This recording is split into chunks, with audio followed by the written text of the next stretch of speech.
Tere, hea Esili jälgija! Mina olen Marko ja toon sinuni Esili nädala raporti number 19. Vaatame, mida on meeskond viimase nädala jooksul teinud ja mida oleme välja arendanud. Esimese asjana lühike video sellest, kuidas te saate säästa enda aega laos.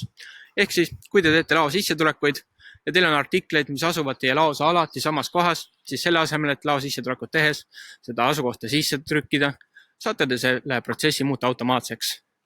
Vaadake lähemalt juba lühikesest videost ja kui teil tekib küsimusi või mõtteid, võtke meiega ühendust. Sel korral on meil ka häid uudiseid projektipõhistele tootjatele. Ehk kui te olete kontorist ja tootmisest eemal, kas või metsas, nagu mina täna, siis saate te siiski oma klientidele anda ülevaate, kus maal nende projektid on. Ehk kui klient helistab, tahab teada, kuidas tellimusega on, te ei pea hakkama oma kolleege taga ajama telefonitsi, kui teil on arvuti kaasas, võtate selle välja ja saate üsna kiiresti ülevaate sellest, kus projektid on ja millal saab kliendile välja saata.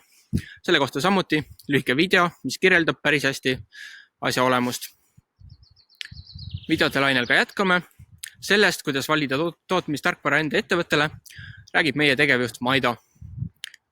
Ehk kui sa oled seda videot vaatamas, on suur tõenäosus, et sina juba kasutad tootmistarkvara, ehk siis Esili.